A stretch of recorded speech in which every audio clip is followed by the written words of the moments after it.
started with doing a lot of online research, reading, looking at different people's opinions and articles. Right in the beginning, and I think this is really helpful, we looked at a very classic kind of Bluewater, heavily built Taiwanese sailboat. At some point we even, were debating between a monohull versus catamaran. And then we also looked at a more modern kind of French-built Beneteau Oceanus, and it was a beautiful boat. We looked at a variety of boats in the southeast, just reminding ourselves like what are our goals, what kind of boat would make the most sense. So I think we started from two very opposite directions, which I think was really helpful for us. We got to see the trade-offs from a perspective of how we can make this a home. Some people will cruise, and everybody does it differently. You've got people who buy a boat for a sabbatical cruise, they go, they sell, or you have people that commuter cruise that they live somewhere else for 3 to 6 months out of the year, and then they're on their boat for 3 to 6 months out of the year.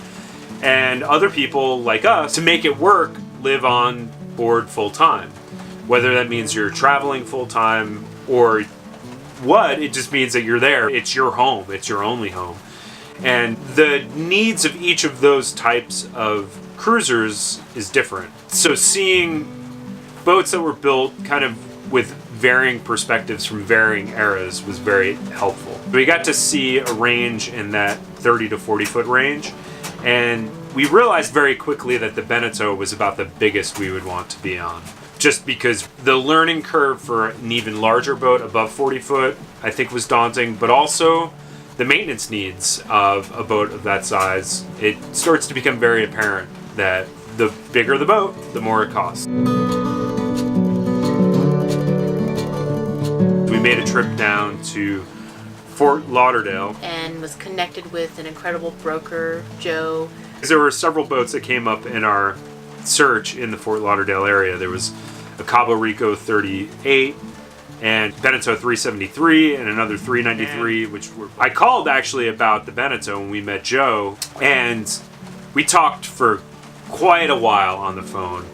And the reason why I feel like that's an important thing to bring up is that if you're going to use a broker, and I think that especially if you haven't purchased a boat before, I would recommend that anybody find a buyer's broker, especially in Florida if you're looking in Florida.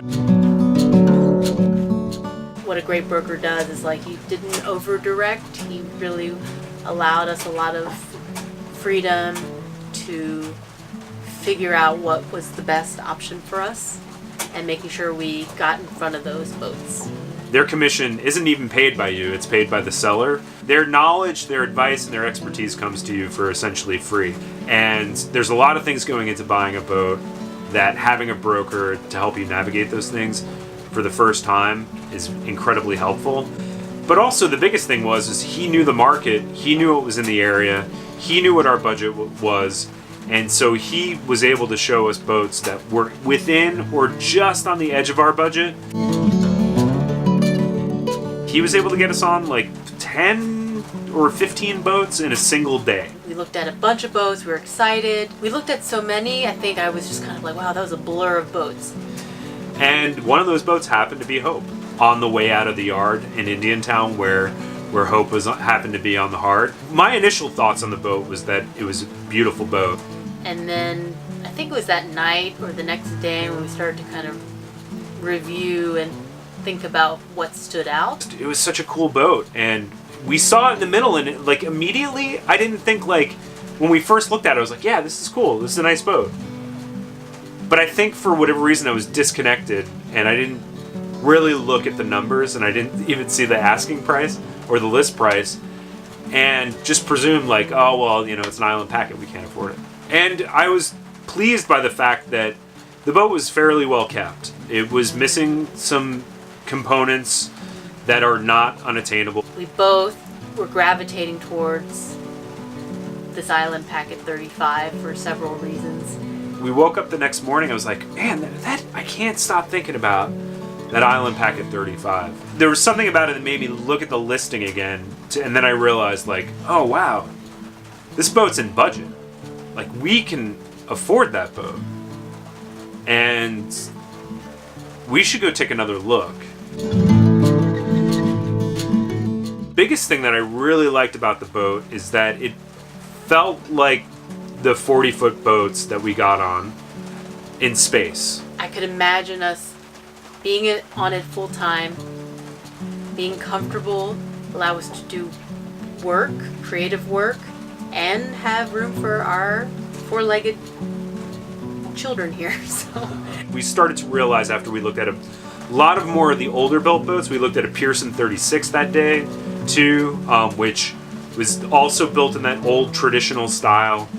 And so you see those older boats and you could just dive into a locker and get lost.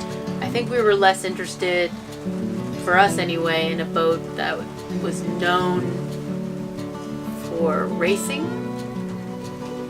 But certainly we wanted a boat that was well designed inside and out. So we felt confident that wherever we were and wherever we go, that the sailing performance was thoughtfully considered. By the time we saw the Island Packet, we really felt like it was the bridge between the things that we liked. The openness of a Beneteau, where you have a lot of room to kind of move around, a lot of light, kind of a little bit more modern, whereas the Island Packet is definitely a more traditional styled boat, but it's kind of in a newish kind of way. We have a long, full foiling, full keel for shallow draft. It's encapsulated, which our near-term and long-term goals is to do some exploration, gunk holing, as they say. Having a shallow draft is very important for that type of adventuring. It was also important for me as someone new to sailing that could I envision sailing it single-handed. I didn't want to feel so overwhelmed that I couldn't imagine just one of us sailing our boat. So that was really important. But yeah, I mean, it was like this boat hit all of the marks. Like, lots of storage, lots of room for us to live aboard full-time, lots of protection. It's a very solidly overbuilt, you might say, boat. A little bit more on the heavier side. It's built to kind of withstand maybe some of the mistakes we might make, being kind of new to this. Just recognizing, like, wow, somebody really, or a lot of somebody spent a lot of time and thought and care into so many small, even details for this boat. It felt like it had everything we were looking for, and this boat just hit all those marks for us. So what was your question?